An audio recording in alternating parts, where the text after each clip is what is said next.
after like just barely a month of being on sale, Elden Ring has sold 12 million copies within a month, which is honestly bigger than Skyrim back in the day in 2011 when that game sold 10 million just in 1 month from its 11 November release. Kind of goes to show that word of mouth and a company's prestige about making challenging but fair single-player RPGs can carry a company and a game very, very far. Yeah, we can talk about Gran Turismo 7, which came out in the middle of this month. It actually was published to great reviews. A lot of people gave it like pretty decent reviews, even our side as well.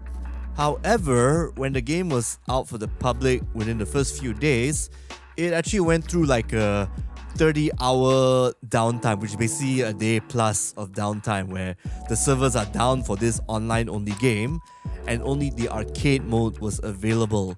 After the update was added in, players have found out that a lot of the rewards you get from completing races have been reduced because a lot of the cars actually cost a lot to buy online in the game. And to get the in-game points, you need to actually go through win races.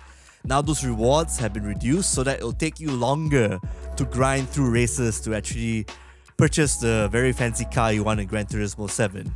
There's even microtransaction options where you can pay real money to actually buy the points to actually get the cars. So to quote Kazunori Yamauchi, the director of the game, he said that some event rewards have been adjusted. To explain the reasons for it, going forward, he would like to have users enjoy lots of cars and races even without microtransactions. At the same time, the pricing of cars is an important element that conveys their value and rarity.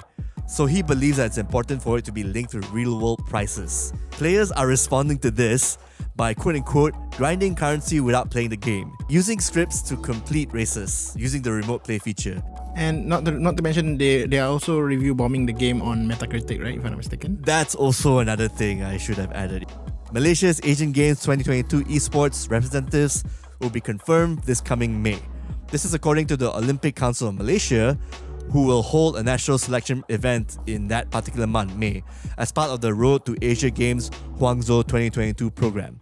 The actual Huangzhou Asia Games tournament will take place from 10 to 25th September in China. And to recap, the games for this esports medal event are Arena of Valor, Dota 2, PUBG Mobile, Dream 3 Kingdoms 2, one of the FIFA titles, Hearthstone, League of Legends, and Street Fighter 5. Imagine robots, imagine Evangelion, imagine Godzilla, Gamera, and Ultraman teaming up to fight other rogue Ultraman and Kaijus. That's Dawn of the Monsters from WayForward and 13am Studios. It's a beat 'em up where you can team up with other fighters and fight against different kaijus. It's got a great art style, it's got great controls and action. It's about, I think it should be worth 5 hours or so just to play through the entire game, but it's really fun co-op gameplay. This is different from Giga Bash. Giga Bash is more like a brawler, last man standing kind of game. Another game is Anno Mutationem. It's a China-made 2D pixel action game set in the cyberpunk world. I can tell this aesthetics are really good. It's like 2D animation onto like a high-res PlayStation 1, PlayStation 2 style backdrop, which is 3D. But the way it scales and goes back and forth, it pans, is so beautiful. Like, imagine if Cyberpunk 2077 had pixel art with 3D style graphics in the background. That's how it is. It's a pretty cool story, it's got really awesome aesthetics, and the action, the controls is great. So if you really love action 2D platformers, you should play this one when you can.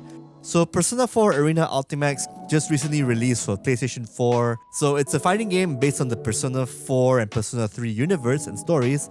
So they took characters from a JRPG and put them in the fighting ring to fight each other one-on-one.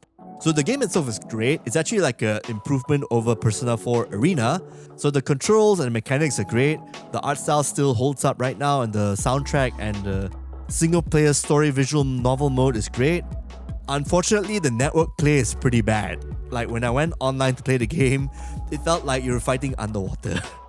Tiny Tina's Wonderlands is basically Borderlands 4, but with a fantasy setting, colorful graphics, nice level design, and a pretty cute story. Instead of playing between 4 predetermined vault hunters, you get to choose, you get to create your own character, you get to choose any of the 6 classes available, and then you get to pick a second class to complement that class later when you're at a higher level. If you like more Borderlands, you like a more improved Borderlands, you should play this game. Is this game, I guess, accessible for someone who has never played any Borderlands game? Yes, you are basically playing a shooter game that's like a Dungeons and Dragons campaign from a Dungeon Master, except in this Dungeons and Dragons game, there are guns and different things that change halfway through. So there's a pretty bunch of cool quests where basically you are focused on one character, and then this is when you thought your path is blocked, the Dungeon Master tells you, oh, there's a bridge there, and then the bridge appears in front of you. So you got like many comedic moments like this, and it really works well within the context of like a D&D game.